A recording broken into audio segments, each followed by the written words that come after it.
nanzela ya ba prophète. Prophète ba ebani ya Israël. OK, vraiment.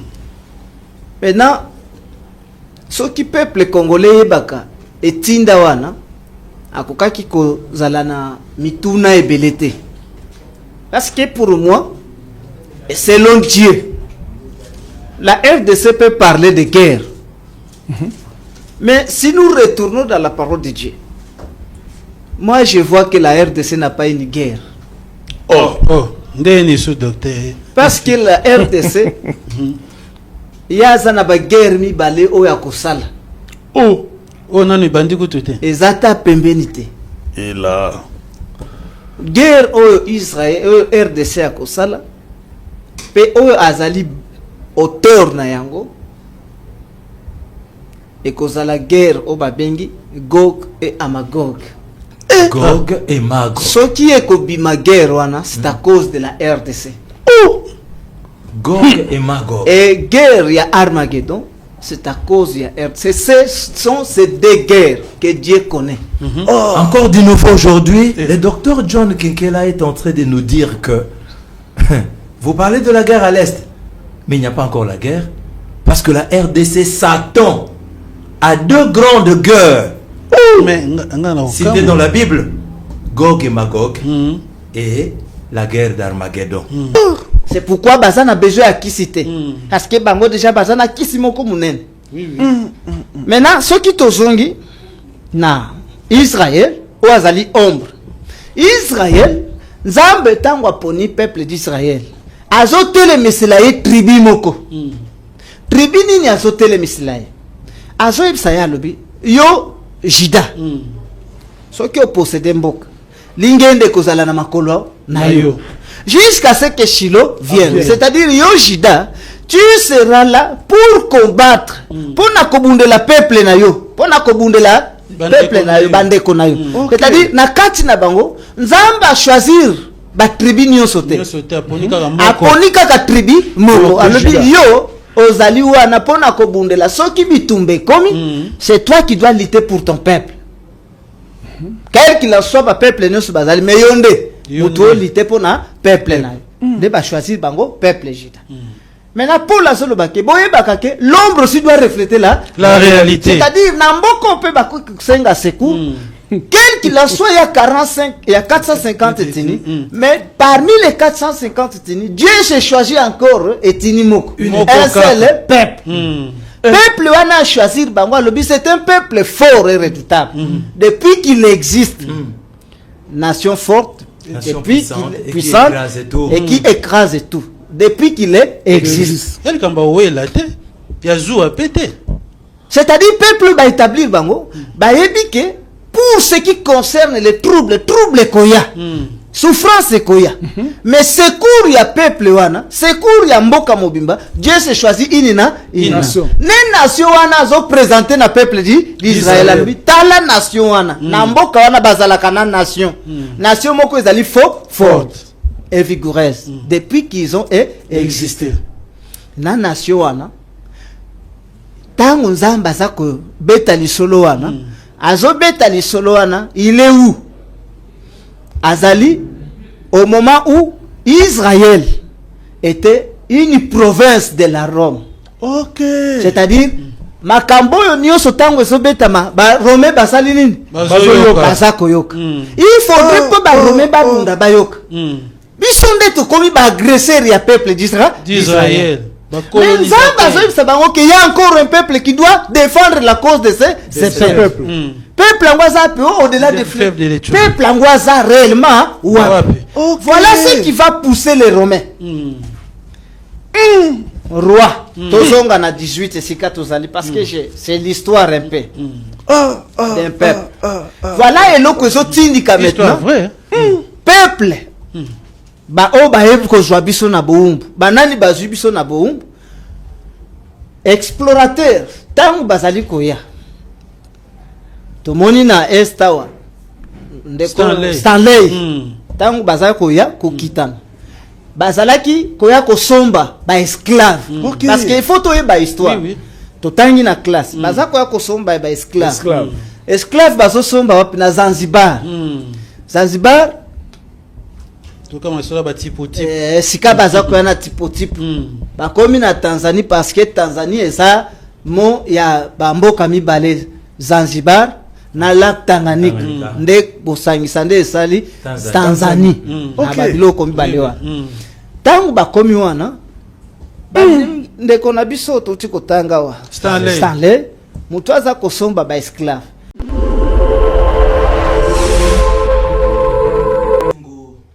kozala na bino lisusu elongo kati na émission na bino o bozo sepela na yango peuple congolais peuple ya mokili mobimba bandeko na biso ya diaspora en tout cas bolobi ete elike na biso ezali na destinée prophétique de la RDC po ete toyoka biyano na mituna oyo tozali na yango na oyo etali makambo na Nzambe.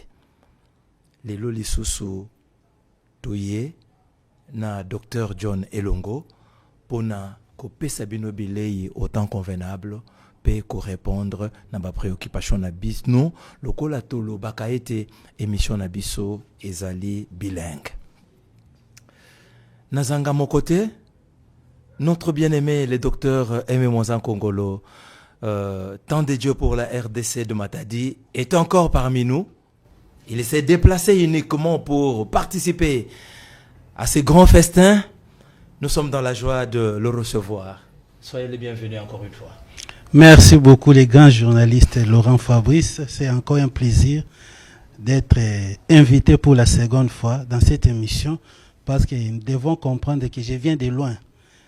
Traverser, parcourir 365 km pour arriver ici assister à cette émission, c'est que j'y attache beaucoup trop d'importance. C'est comme ça que je vais demander à tous les auditeurs et téléspectateurs de l'émission, tant dédiés pour la RDC, qui sont particulièrement dans la province du Congo central et généralement dans le monde entier, qui ont toujours aimé écouter la voix du docteur Aimé de l'Éternel Monzan Kongolo. Je vous invite à vous approprier de cette émission, la destinée prophétique de la RDC, car ici, nous allons suivre les conseils de Job dans 45, que mes oreilles avaient entendu parler de toi, mais maintenant mes yeux t'ont vu. Nous sommes venus pour voir du concret en ce qui concerne la promesse de notre pays, comment cela va se concrétiser. Merci beaucoup. Nous sommes venus voir du concret, comment les promesses vont s'accomplir dans notre pays. Ta colonel Monga, bonjour. Bonjour mon bien-aimé. Bonne santé. Qui bien encore ezali. Merci. Olobini ni pona bana Congo, pe pona ba auditeur na yo nyonso ba sepelaka na. Likambo nde yango tokomi. Moto no satia matoi aya koyoka. Pe aye ba eloko nini eza na kati ya makambo oyo.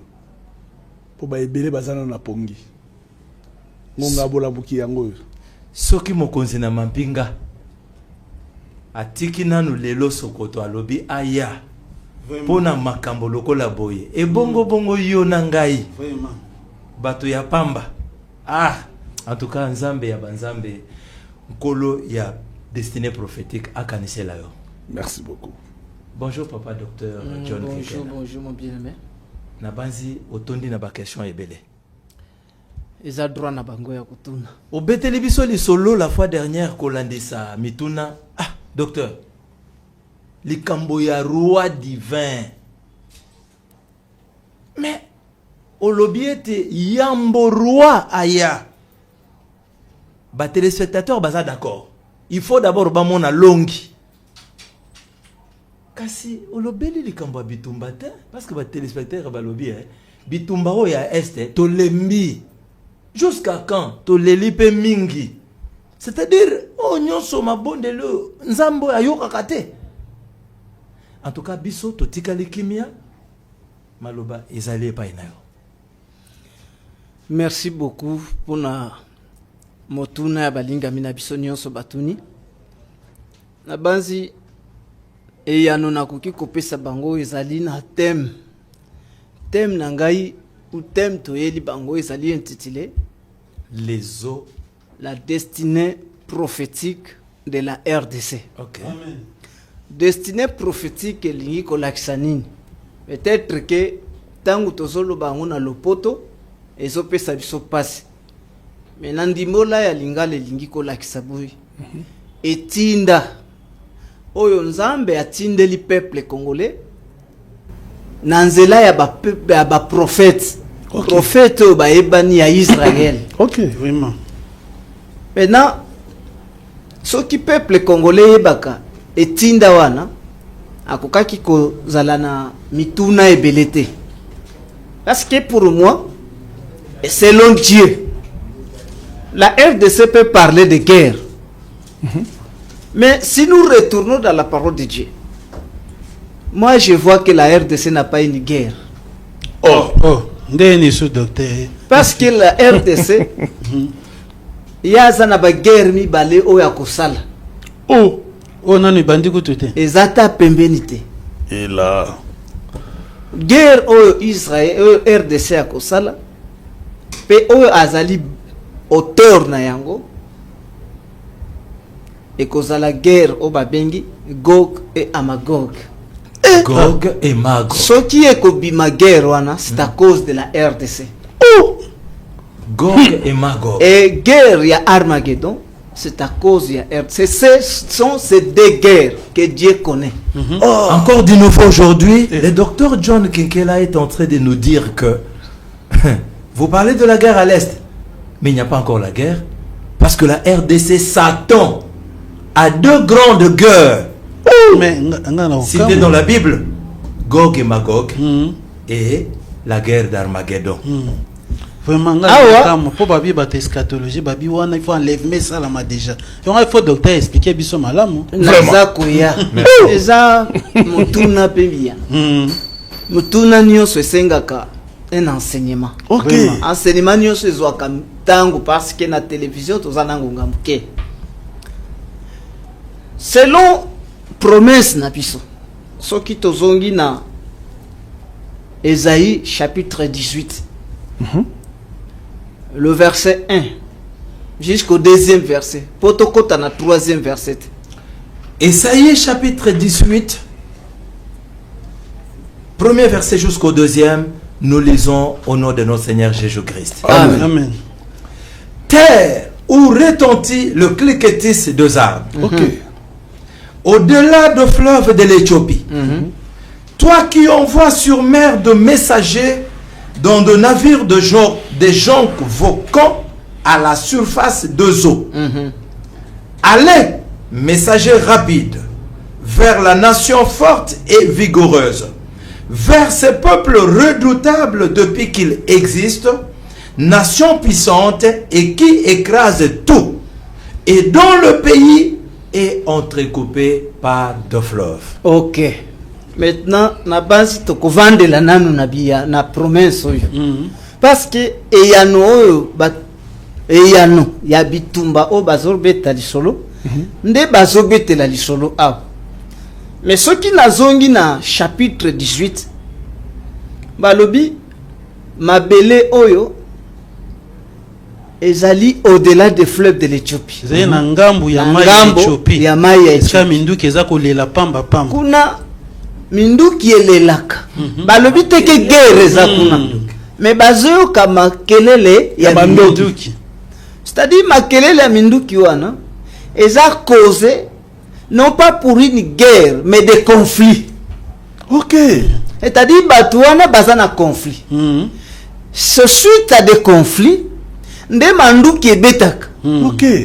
Et koko beta pendant 1 mois, 2 mois, 3 mois et 4. Lobby conflit et koti et beti lisusu. Ok. Pays où ils ont bitumba te, ils ont guerre te. Dieu ne reconnaît pas la guerre dans ces pays-là. Mais il y a des conflits dans ces pays. Oui, ça la minduki ele. Et suite au conflit, nde ezolelisa mandoki. Ok. Mais là mandoki wana betaka. Et koko beta lelo beti 3 mois et 4, 2 mois et 4. Et ko beta lisusu. Tant que conflit existe, mandoki ekosala nini? Et wanda obeta kaka. Mais awa, il y a eu un peuple. Un peuple qu'on appelle Israël. Israël, nda azalaki na bilaka. Nzamba aza koyebisa Israël alobi. Yo Israël na munoko ya Moïse. Habitant ozo posséder terre, okomi na mabele wana. Mais na yebaka ke Nzamba kotele misila bino un prophète comme moi. Ok. Vous l'écouterez dans tout ce qu'il vous dira. Tant qu'Israël a commis Namboka, a possédé Mabélé. Ngonga ekoki, prophète Salinini a commis. Ok. Abimi na kati ya mboka. Comme ma prophète abimi le otozobenga lelo Jésus. Ok. Il faudrait allober la peuple d'Israël. Allober la bango pourquoi? Parce que peuple ezalaki na passe. Na kolela na bango basengi intervention pendant Nzamba salanini ayano la bango. Parce que c'était eux qui devaient prier. C'est pourquoi batangisi bango lo lengi ya kobondela. Le peuple congolais n'est pas appelé à prier. Ceux qui sont appelés à prier, c'est Israël. Ceux qui tozongi na sophonie, nous, peuple congolais, nous sommes des adorateurs. Il y a une différence entre ceux qui doivent prier et ceux qui doivent adorer. Pourquoi? Parce qu'ils ont péché. Ok. Maintenant, suite au péché qu'ils ont commis, n'est pas commis qu'on supplier la grâce de Dieu. Ok. Anzamba yo ki la mawa parce que basa basali mbeba. Mbeba na bango basali vraiment. Et kumbi bango ba memela bango etu etumbu. Ok. Mais là ba komi kolela. Pas sûr ya solo. To sala ki mbeba. Ba betela ki biso li solo. Na papa na biso. Que tangu boso koma bos posséder terre. Il est vrai. Nzamba kotele miselabino un homme. Boyoka mutuana. Parce que mutuana azali yano. Et yano pourquoi? Parce que botuna ki Moïse mituna mi balé dans le désert. Mutuna boso. Où est le Dieu de notre père Abraham, Isaac et Jacob? Mutuna ya mi balé. Mais pourquoi ces grands faits? Pourquoi pas si oyonios? Tozo souffrir pona nini? Moïse était incapable de répondre sur ces questions. C'est pourquoi incapable. C'est pourquoi Moïse a zoé sabango. La mituna mi balo botuni. Zamba kotele meselabino un prophète comme moi. Selon Deutéronome chapitre 18. Albia à côté le Messelabino, un prophète comme moi. Il répondra aux questions que vous avez posées sur la montagne d'Oreb. C'est-à-dire, mais Jésus t'a koya. Asana makambo ba guérison te. Asana makambo ba kobeta masolo mariage te. Il est venu pour répondre au peuple d'Israël. Ok. Sur ces deux questions. C'est pourquoi Jésus a dit. Tant a commis devant Israël, abandina nous koyanula mutunel bosh. Oui. Où est le Dieu de notre père Abraham? C'est pourquoi Jésus a bandé la lobby. Avant qu'Abraham fît, je suis. C'est-à-dire, moi je suis le Dieu de votre père Abraham. Je suis le Dieu qui était devant Moïse. C'est pourquoi Israël a compris que c'est-à-dire Nzamba papa na biso Abraham Esayo okokisina nous 50 ans que toi tu étais avec notre père Abraham. J'ai déjà epsi bango botanga mikolo na za nango te na loposo avant qu'Abraham azala ngana sala kini déjà. Israël a sukisi pona ko confirmer que en réalité Jésus-Christ est le véritable Dieu de notre père Abraham, Isaac et Jacob. C'est pourquoi ils ont confirmé avec toute certitude un grand prophète est apparu au milieu de nous, parmi nous. Et Dieu en majuscule a visité son peuple. C'est-à-dire qu'il va reconnaître que Jésus était le Dieu d'Abraham. Maintenant, tant que tu as pourquoi ces grands faits? Or, les faits, c'est le jugement de Dieu, c'est la souffrance. Docteur. Maintenant, à cause il y a souffrance, ceux qui vont souffrir, et l'oko me libino pas ses amis baletomisatu te, eza eloko moko. Parce que selon Nzambe oya solo la kina papa na bino Abraham, Isaac et Jacob, ayebisaki bango boy, ayebisaki eboy. Toi et ta postérité, vous posséderez les pays. D'éternité en éternité. Mais pour ce qui concerne la royauté, non. Bino bosa na droite à comité la mokonzi. Parce que ngai nazana oya ngai postérité comme toi le dit du ciel. postérité nanga wana ndem na kokenda kozwa bango bango bakoya po bazala bakonzi na kati ya mboka pesa bino kimia wapesa bino kimia mais Jacob aye kofiyebisa bango alobi mais en attendant mutu wana ya peuple wana peya eya kopesa bino kimia yo Juda lingende kolongwaka na makolo na yo soki moke te lingenda basimbaka na maboko mais ya Yuda ekozala na makolo kaka lingende kozala na makolo na yo jusqu'à ce que Shilo akosala nini akoya mais akobima te mais akoya jusqu'à ce que Shilo akoya jusqu'à ce que Shilo vienne c'est-à-dire il y a quelqu'un Shilo qui signifie un pacificateur OK. Quelqu'un qui doit donner la paix. Donc à route à côté mususu. À kouta musika. OK. Mais azob sabango ke kuna d'abord pourquoi zoya na tango akoya na tango moko eko umel parce qu'il faut na bunda à convaincre bikolo nyonso peuple nyonso bisika zouta basala ni bandimelaye ceux qui va croire aye akocha pesibino kimi c'est-à-dire comme kate yo Israël omitié la mokonzi mais talabino tango bokomi na kati ya mboka boyoki te bomitieli mokonzi vous avez nommé David comme roi Saoul a été comme roi cependant moi j'ai dit à David toi David tu n'es pas le roi mais je t'ai pris derrière les troupeaux pour t'établir chef de mon peuple c'est-à-dire tu n'es pas le roi d'Israël mais à travers là vous avez établi des rois c'est pourquoi Nzambe atalike na komitié la ka bakonzi bosalimbe ba batie mokonzi menkumute bakoki kotia roi te bakoki kozala na droit ya un roi te c'est pourquoi ceux qui otali Israël a ko se ressaisir après akena nous déportation na Babylone après souffrance ba nyokoli bango na main de Perse ba nyokoli bango na Rome Allemagne nyokoli bango nde basoya kosutuka balobi pourquoi tokoya ko souffrir tango mulai boye pona likambo tali boko awa tokomi na problème moko un roi qui doit régner un ministre qui doit gouverner jusqu'à ce que Christ akosala ni akoya c'est pourquoi basali trône ya Christ selon la hauteur trône wana ezali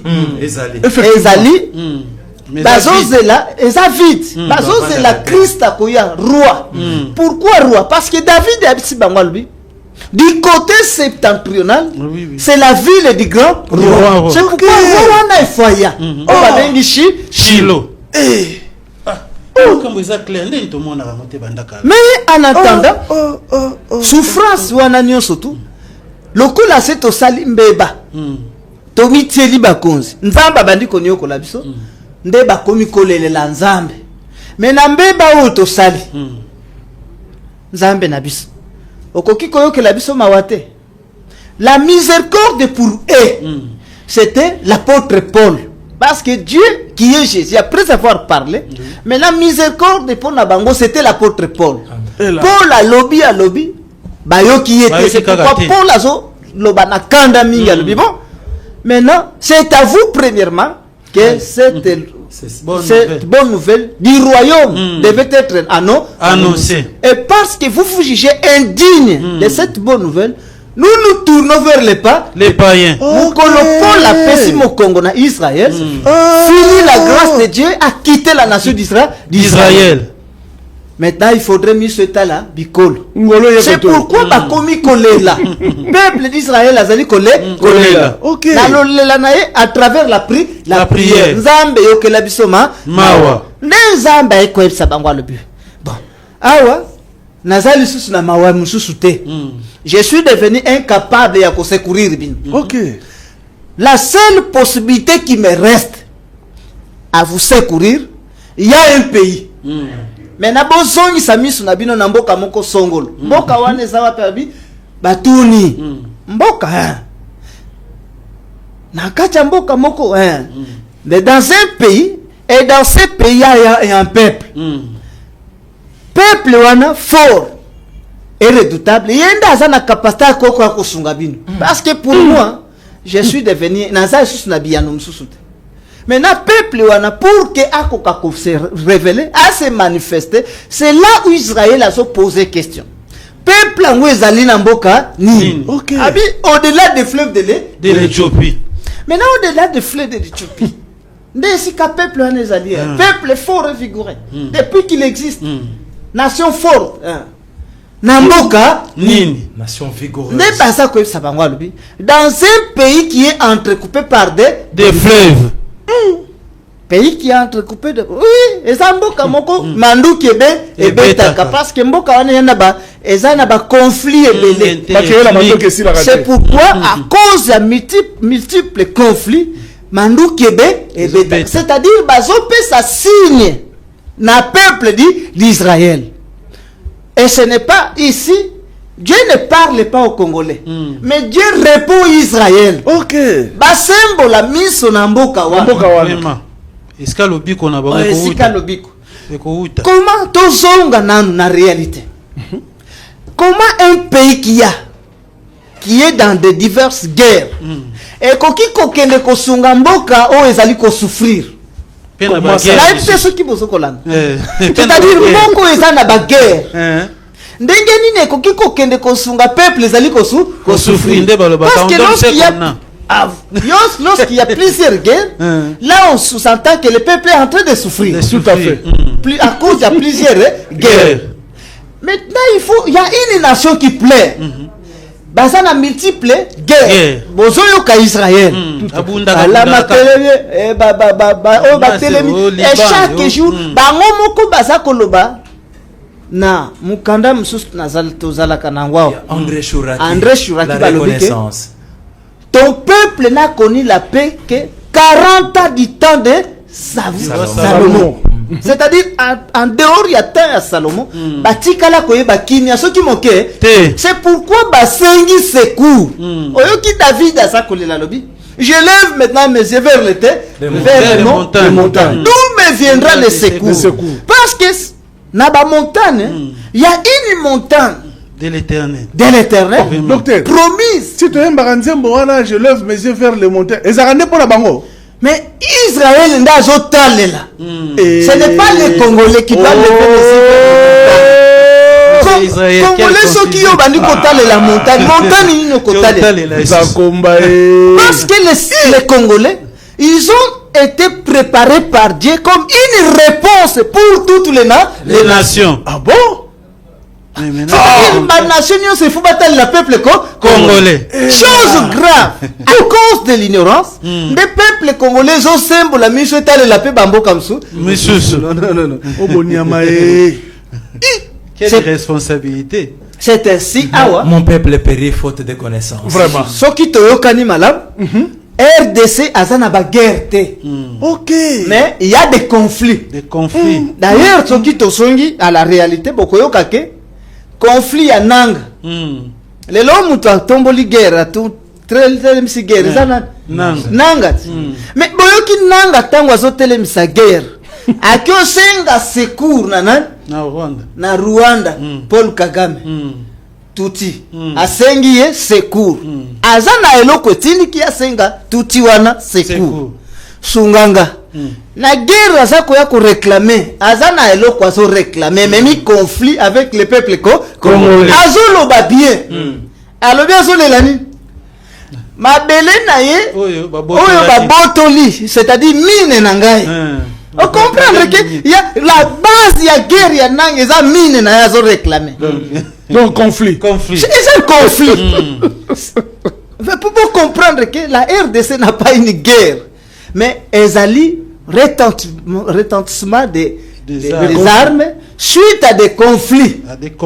Parce qu'un pays qui a des guerres ne peut pas aller secourir un autre pays qui a de diverses guerres. Nzamba yebike mboke sana bitumbe zali nini Israël. Et au vu de tous et le monde entier reconnaît que Israël a diverses guerres. Solo to lukuta bandeko. Vraiment. C'est pourquoi Miss Taliwap Naba Bikolo. Atuni Nzambe, mais secours en weko utawa. Nzambe azep salubino. Kuna na Bikolo. Il y a un pays il y a un peuple, il parle d'abord d'un peuple. Il y a un peuple fort et vigoureux depuis qu'il existe. Mais Azan a pays nini. Azan a un pays qui est entrecoupé par des fleuves. C'est pourquoi il faudrait Balukaba Landela. Selon la géographie, Balukaba Landela, il s'agit de quel pays et de quel peuple. Parce que pays entrecoupé par des fleuves, l'autre comprendre, c'est la RDC. Oui. Ok. Mais RDC, ça a plusieurs peuples. 450 peuples ou 450 ethnies. Mais la 450 ethnies ou la 450 peuples, Dieu choisit un seul peuple. Tango nyoso te. Azolaka na Israël que kuna ezana ethnie moko eza fort depuis qu'il existe. Mais na ethnie wana nde nazo sala na zo yebisa yo nazo laka yo ke ethnie wana na bokasi nango nde eza na capacité ya kobundela yo. Pourquoi kobundela? Parce que ethnie wana na pesi bango charge ya kobundela pe mboka na bango. Le difficulté qui est aujourd'hui autour de notre les pays. 450, c'est quel peuple, quelle ethnie? Promesse c'est na Congo. Promesse c'est des peuples na kati Congo. Nzamba zo choisir peuple. Soki tozongi parce que awa soki totangi mukanda ya ndeko na biso Simon Kimbangu. Qu'est-ce que Simon Kimbangu nous dit? Nalingi batangela biso awa poto totambula malamu. Les plus vieux et les plus jeunes des ancêtres de l'humanité. Babi les guerres subsistent. Totanga nanwa. Na enseignement na ye a titré yango un enseignement défi de Simon Kimbangu. Papa Simon Kimbangu dit: les guerres persisteront à travers le monde. Le Congo sera libre et l'Afrique aussi. Mais les décennies qui suivront la libération de l'Afrique seront terribles et atroces.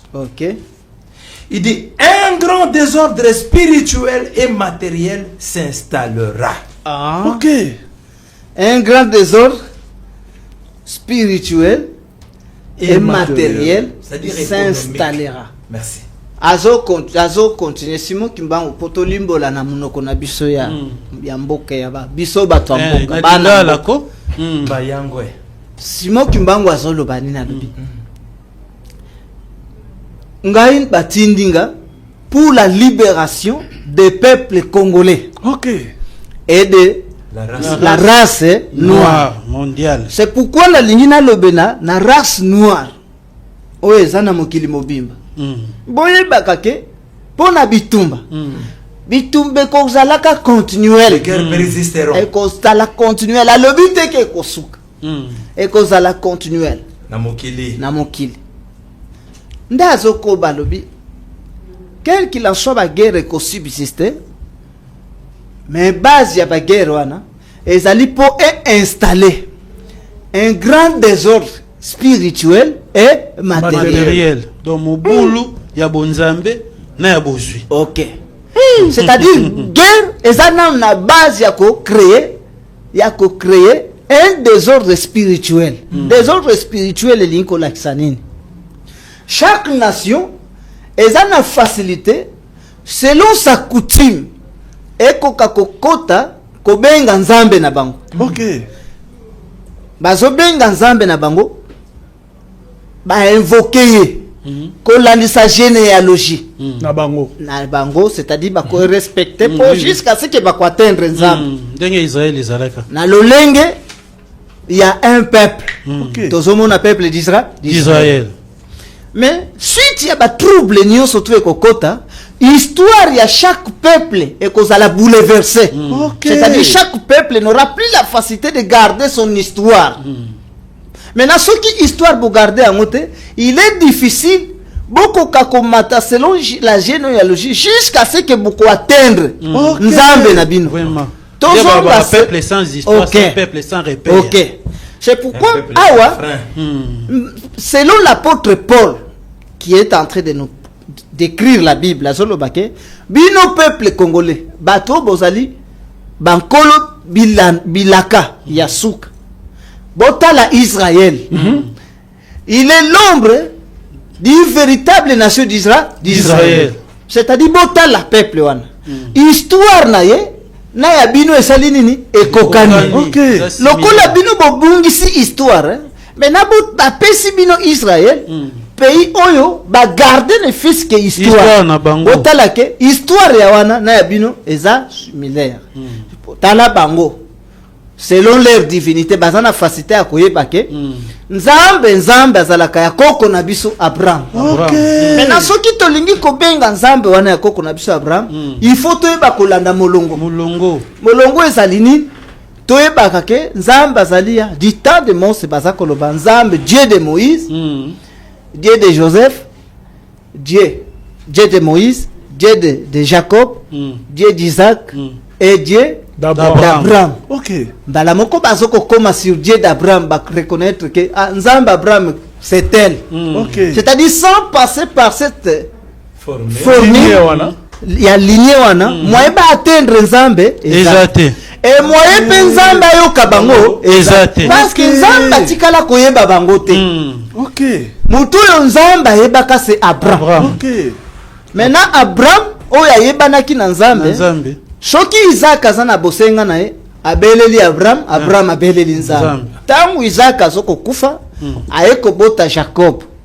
Jacob est dans l'obligation. Soki alingi kubeli nzambe wana beleli papa na ye Isaac et Jacob Abraham Dieu ayeko semboli. Bake longo wana. C'est ce qui résume même la divinité, source de la divinité angouane. Les lotos sont mon chef coutumier. Un véritable chef coutumier, à cause simba qui cité. Ok. Parce que un véritable chef coutumier, qui ses anines, qui ses a elokoyo, ezali comme même la biso, ezali canalisé na milimo. Mais il y a déjà na milimo yendima. Oui. Cause à la son service. Ok. Yendima pour la resungaye. Ok. Mais l'hymne a suivi jusqu'à la divinité. Qui non Nzambe baebi ke Nzambe azalaka Nzambe papa na biso Antoine André Philippe tiba komi na kombo ya Nzambe wana. Maintenant Nzambe a na facilité à quoi secourir. Et tous ces esprits là qui sont morts, qui étaient aidés par ce Dieu-là, viendront encore pour secourir. C'est pourquoi ceux qui c'est lui qui est en train de régner. C'est pourquoi ceux qui bande konabiso batuya ba Nigeria koyoka ke banzambe parce que ba komi ebele. Mais banzambe nyonso yo bazana divinité moko oyo établir ba. Oui. C'est pourquoi bazana besoin à kisité. Parce que bango déjà bazana kisimoko munene. Oui. Maintenant ceux qui tozongi na Israël ou azali ombre. Israël, Nzambe tango aponi peuple d'Israël. Azotele meselaye tribi moko. Tribi nini azotele meselaye? Azo ebisaya lobi yo Jida. Soki posséder mboka. Lingende kozala na makolo na yo. Jusqu'à ce que Shiloh vienne. C'est-à-dire yo Jida, tu seras là pour combattre, pour na kobundela peuple na yo, pour na kobundela peuple na yo bandeko na yo. C'est-à-dire na kati na bango Nzambe a choisir ba tribu nyonso te. Aponika ka tribu moko. Alobi yo ozali wana pona kobundela soki bitumbe komi, c'est toi qui dois lutter pour ton peuple. Quel qu'il en soit ba peuple nyonso bazali mais yonde muto lutter pona peuple na yo. De ba choisir bango peuple Juda. Maintenant, pour la seule bake, l'ombre aussi doit refléter la réalité. C'est-à-dire, Namboko peut senga sekou, quel qu'il en soit, il y a 450 etini, mais parmi les 450 etini, Dieu s'est choisi encore etini moko. Un seul peuple. Peuple wana a choisi Bango Lobi, c'est un peuple fort et redoutable. Depuis qu'il existe, nation forte, depuis puissante et qui écrase tout. Depuis qu'il existe. C'est-à-dire, peuple va établir Bango, pour ce qui concerne les troubles koya.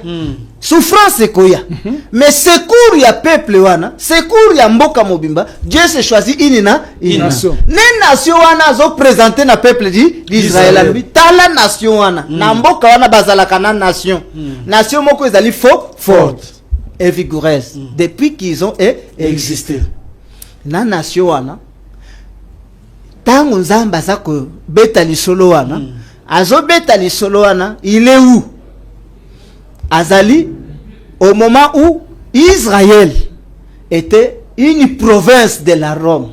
Ok. C'est-à-dire makambo yo nyonso tango ezo betama ba Rome basali nini baza koyoka. Il faudrait que ba Rome babunda bayoka. Biso nde tokomi ba agresseur ya peuple d'Israël. Mais il y a encore un peuple qui doit défendre la cause de ces peuples. Peuple angoisa au-delà des fleuves. Peuple angoisa réellement. Voilà ce qui va pousser les Romains. Roi. Tozonga na 18 et 14 parce que c'est l'histoire un peu. D'un peuple. Voilà et l'autre chose tindika maintenant. Peuple.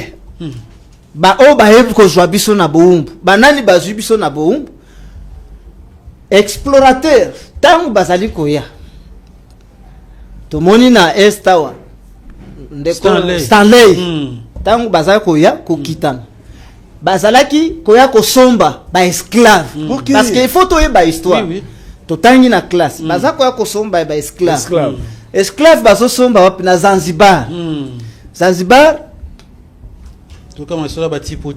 sika baza koyana tipo bakomi na Tanzanie parce que Tanzanie eza mo ya bamboka mibale Zanzibar na lac Tanganyika nde bosangisa nde esali Tanzanie na babiloko mibale wana tangu bakomi wana ndeko na biso toti kotanga wa Stanley mutu aza kosomba ba esclave nde sika baye kokutana ke bakutani na ndeko ya mutetela c'est qui encore le nom Ngongolo Tete voilà un grand vendeur bango bazo steka na banani na barabe parce que arabe lokola baza na désert balaki na commerce mususu te commerce na bango eza ya koteka bato vous vous souvenez du temps de Joseph na basomba c'est toujours des arabes ah ça musala na ba et pourquoi baye na kosomba somba bato wana bazo luka baye kokutana na marchandise moko ya kitoko marchandise nini bakuti bambinga batekeli bango bambinga moko mibali moko bilombe ya milai atali ba bio marchandise et j'allais maintenant makasi et ces hommes là c'était des hommes très forts c'est-à-dire baleka ki batunyo sona ba makasi milai nene mikolo tala lokolo mlaya tala loboko et qui étaient ces hommes là c'était des Luba ok Luba wana nani azoteka bango Ngongolo Tete Mutete voisin c'est-à-dire un kassayen toujours mais ayebi que nos marchandises à malamu ezaliawa sikotangu bango bamoni peuple wana peuple ba o ya mulai ya mbinga peuple fort ces gens ici sont très forts marchandises à valeur il faut que bande babandi ko landela baluba baluba bazoteka bango soko tali batu basali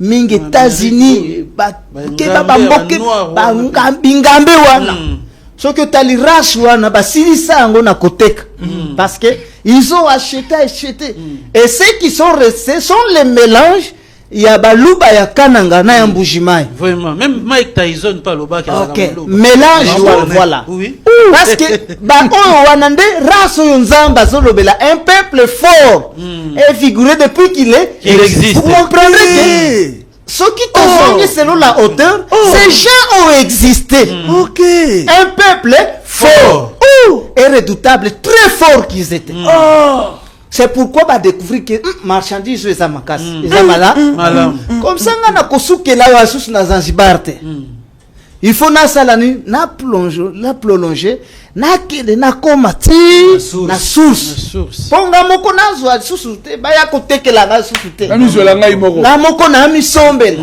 marchandise c'est ça qui lui a aidé à continuer à pousser na ndenge ya kitaki na sena biso koto na ouest na ouest Congo central tambuli Maintenant, il devait rentrer pour que le copé sera rapport. Mais awazala qui travailler na mwana mwasi. Parce que évangile est une biso na histoire. Ok. Parce que tozo luka conflit. Awa balobi que guerre ezali cliquetis des armes ezali source ya ba conflit. Maintenant il faut toyer ba conflit bandeli wapi. Et que faire pour na kosuki ça Conflit yango. Voilà parce que ça guerre ya pamba. Maintenant celui-ci travaillait pour une femme. Tant qu'on travailler pour une femme a commis atali alubi marchandise kitoko boy. Marchandise kitoko wana za baluba ya. Bana bango ba benga kabango ba luba ya. Le nom m'échappe encore. Donc, pas tous les loups, mais. Non. Ils ont un nom qui s'appelle. A commis à l'obina koko pesa marché ou pas naïte. Nde abateli. Ake komona. Mutu oyo. Babengi dikono ya Roi Léopold. Roi Léopold. Tangu bapesie. Marché wa Natalia. Ah, j'endenge nina. Ok. Comme ça, moi, je veux que tu puisses travailler pour moi. Ok. Yo nazo sala yo loko za la représenter ya côté wan. Je t'établis comme représentant. Voilà ce qui lui va pousser Andy Mako travailler avec Roi Léopold. Léopold a kitani nde azoko joie ba Belge. Maintenant les Belges, ce sont eux qui doivent venir. Tant ba Belge bazali koya po baya ko superviser mboka. Melongo. Koyana bango bazwa ko kitana, c'est là ils vont trouver un peuple Tutsi qui n'avait pas de terre, qui était un peuple nomade. Na banki c'est l'histoire. Ngongeza lisusuté. Ah, ko sukisa. Ba eko kutana un peuple Tutsi. Peuple Tutsi c'est un peuple nomade. Baza na mabelete. Bazo luka place nini tokoki ko vanda. Mais biso fait toza baboko lina na bangombe. Nous sommes des pasteurs. OK. Na kobunda ko tambula wana. Baza ko benga bango basali empire babenga ngo empire c'est-à-dire empire de Dieu. Nous sommes un peuple de Dieu. Ok. Mais na biso lokola toza peuple de Dieu. Empire Ima. OK. Qui signifie peuple de Dieu? Un pays. Pays où wana tozo kende. Et si kaba peuple fort bazali, c'est aussi un pays de Dieu. Oh, tozali batu yanza. Kuna pe payer zali ya nzambe. Comme ça il faut tout lutter. Tout luka pe ya biso portion dans le pays de Dieu. OK. Maintenant il faut pas aider par qui? Ceux qui doivent aider ces derniers, ce sont des Belges. OK. C'est-à-dire batu ba koti si ba tuti na mboko yo, ce sont des Belges. Et ba Belges baso kozwa bango avec idéologie encore. Babi bon. Biso tozo kende pour dominer ce peuple. OK. Coloniser et esclave sont deux mots différents. Un esclave, c'est quelqu'un qui travaille pour une autre personne. Mais celui qui est colonisé, c'est-à-dire va prendre par un colon à travailler pour un colon. Colon, c'est-à-dire quelqu'un qui a plusieurs, qui a beaucoup d'argent, qui est fortuné. Maintenant, Batouana va travailler pour lui. Ok. Ils ne sont pas esclaves. Batouana baza esclave. Mais c'est un peuple à colon. C'est pourquoi Babengi Bango, le peuple colonisé. Ok. Mais ba esclave ne babanda ki kokende koteka. Bazui bango basombi bakei. Son poto tia un peu boto longola bo keseni na eloko wa. Wa kengonga na biso esili. Alors, pona ya kosuki sawa kwa ke tokozonga. Nde na ba hypothèse mibale. Bango bazoluka, qu'est-ce que nous pouvons faire? Quel genre de sagesse nous pouvons faire pour tous les bateaux na musala na biso ba yede biso? Lokola bino pe boza na mabelete. Bozoluka bisika ya kokende. Ya ko jwa mwata na mabele. Loja boza libote ya nzambe. Kuna pe ndoka ya nzambe. Maintenant problème ezali awa. Tangu bino tozokende la bino bondima comme nos travailleurs. Ceux qui batuni bino bolobake biso toza ba bokoli. Tozaka koluka bisika nini tokobo kolesa ba mais. C'est comme ça bazwa bango. Et là, c'était na 19 C'était en 19e siècle. 1908. Na 1908. En 1908, nde bakoti. Nde bamema bango par des Belges jusqu'à ce que bakota katanga. Na ba nini ya mine, ici na mine, c'est quoi on appelle encore Gécamine. Ceux qui ont travaillé plus dans Gécamine, c'était des Tutsis. C'est là où on a été infiltré pour la toute première fois. Avec la pensée, oui, tant que bakomi. Yebaka bango baza batu moko ba mikitisaka. Komi kitisa wana jusqu'au bas de l'échelle. Donc baza makasi na malade. Azo komi kitisa pour un objectif moko. Aye kolayo, aye ba comment il peut te tuer parce que tout est égal à 100. Il faut éliminer. Mais comment je peux éliminer cet homme? Ce qui n'a lobby n'a qu'une brutalité kobomaye.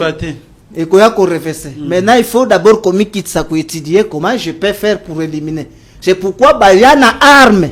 Bankolo arme oyamaka c'est très efficace, il y a poison. Pour que ma quitte sabatou na ba quitte sabango na nzela ya poison. Nzamba pambola bino, je crois que tosu qui surtout quoi kozonga parce que za mutuna batuni sur les conflits. Toyebake c'est une terre où retentit les cliquetis des armes. Balobiteke eza mabele yobi tumba ezalaka. Dieu ne peut pas gérer, Dieu ne peut pas prendre ce peuple pour aller défendre un peuple qui est dans des guerres pour aller défendre un peuple qui est dans des guerres. Non. Nzamba monique peuple eza libre. Sauf que baza na peuple zali fort bako défendre cause ya baninga na ba. Vraiment amen. Je pense c'est ici où il y a la sagesse infiniment variée de Dieu. Vraiment. Nous ne pouvons pas nous taper la main à la poitrine, mais nous nous disons que cette connaissance est nulle part ailleurs, sauf dans cette grande émission intitulée La destinée prophétique de la RDC. Amen. Nous disons merci au docteur John Kekela. 1 minute, docteur Aimé de l'Éternel. Ah, vraiment, que dire encore? Tout a été dit. Vraiment, tout ce que moi je vais demander quand nous lisons les livres d'Agé 1.14, nous nous rendons compte qu'on dit Dieu a réveillé l'esprit du gouverneur, c'est-à-dire un politicien, du souverain sacrificateur et enfin du peuple. C'est comme ça que nous allons demander à nos autorités, toutes tendances confondues, politiques, religieuses, tout consort. On ne peut pas se réveiller quand il n'y a pas de révélation. Moi, j'ai toujours dit, une maladie mal diagnostiquée ne peut pas aboutir à la guérison. Amen. De la même manière, un problème sans la connaissance de la cause ne peut pas être résolu. Vraiment. Quand nous avons maintenant l'histoire vraie, comment ne pas se réveiller pour nous unir autour de celui que Dieu nous a mandaté dans notre pays, qui est la trompette qui est en train de sonner, afin que nous puissions sortir dans les malheurs dans lesquels nous nous trouvons. Vraiment, que Dieu vous bénisse. J'espère que vous avez écouté et que vous allez attacher beaucoup d'importance à ces messages. Merci beaucoup. Merci beaucoup, l'ami de l'Éternel. Ta colonel, Olobini. Ndeko. Ah, on a la zone de l'Olobate. Tomi kitisa totia matoi na makambo. Vraiment. Mokonzi na mampinga lobi ya kolobe zalite. Tomi kitisa totia litoi. Docteur Aimé Mwanza Kongola lobi même mokonzi pe ba konzi nyonso. Na banzi comme si lelo eza mokolo ya délivrance ya mboka na biso. Vraiment, correct. Parce que docteur akei kokota na mozindo. Na mosisa. Est-ce que bokoki ko poussa na te pona koyoka makambo oyo na litoi na bino po boyeba komema eloko na sika na mboka pour que mboko yebima na kati na gouffre. Bible lobby, vous connaîtrez la vérité et la vérité vous affranchira. OK. Nous serions encore avec le docteur John Kekela le dimanche à 6h, la rediffusion de cette grande émission, le lundi à 6h juste et le mercredi à 15h, la rediffusion, mais le samedi prochain à 21h30. Avec mon invité de marque, nous serons là pour qu'il puisse continuer avec Makamboyo à Bandina Yango Lelo. Le numéro de YouTube est attaché au bas de vos écrans. Les numéros contacts du Dr John Kekela sont là au bas de vos écrans. Et si vous voulez entrer en contact avec votre humble serviteur, le pasteur Laurent Fabrice Chimanga, appelez au plus 243 97 520 693. Nous répétons, plus 243 97 520 693. Et si vous voulez approfondir ces choses, les docteurs reçoit sur l'avenue Kimangunu, numéro 7D. Référence espace arc-en-ciel, juste petit boulevard 12e rue vers Mombele. Quand vous traversez le pont, vous demandez avenue Kimangunu, justement à l'espace arc-en-ciel, le docteur est là. Venez approfondir ces choses et vous ne serez jamais déçus. En tout cas, nous ne pouvons pas terminer notre émission sans faire mention à un homme exceptionnel, quoi qu'il soit en déplacement. Le docteur Matoni Bamouabi Balejamalo, je manque de mots. Les bulldozers, que le Seigneur le garde en bonne santé et le bénisse là où il est. Amen. En tout cas, nous sommes arrivés à la fin. Que Dieu bénisse les autorités du pays. Commençons par les citoyens numéro 1 et toutes les autorités qui nous conduisent. Et laissez-moi vous dire, vous aviez eu à faire des négociations, à faire des voyages, ce n'est pas mal. À faire des concertations, ce n'est pas mal. À faire des dialogues. Mais laissez-moi vous dire qu'ici, il y a plus que Salomon. La réponse à vos questions. Que Dieu vous bénisse. À la prochaine. Mon peuple, au-delà de l'Éthiopie, réjouissez-vous, je suis avec vous. Mon peuple, au-delà de l'Éthiopie, réjouissez-vous, je suis avec vous.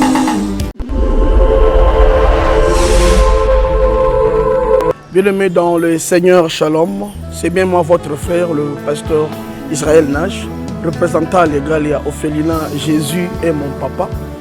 Jésus est mon papa à Kinshasa, déjà Bosunga Kaboyebi, Tozana Kache Kauka, Tokangamina Université Kimbangiste, c'est Prince Bongo.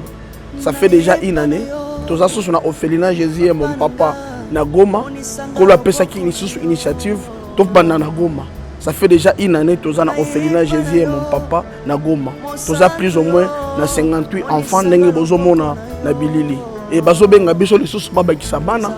Tozo ebate toa juste na ndaku ya 5 chambres. Tozo ebate ba ovanda wapi, ba kolala ndenge nini tala bana kutu bazo vanda la mabele. Il y a vraiment beaucoup de difficultés na Goma précisément na Est Bisiga Bitumbizali. Par rapport à la situation ya mboka, par rapport à certaines réalités aux passées na mboka, ndé na zo senga bandeko nyonso ba vrai patriote nyonso to sunga bana oyo bazo kufela ba parents na moment ya guerre ezanga ndeko na yo pasteur Israël Nash. Naza juste simple individu o nzamba pesi mosala ya kobokola bana.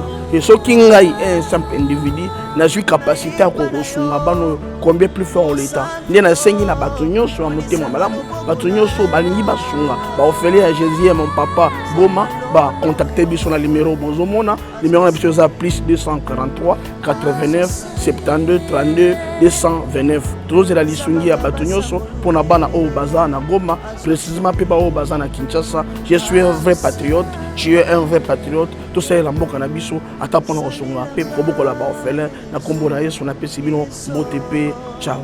Merci. Jésus est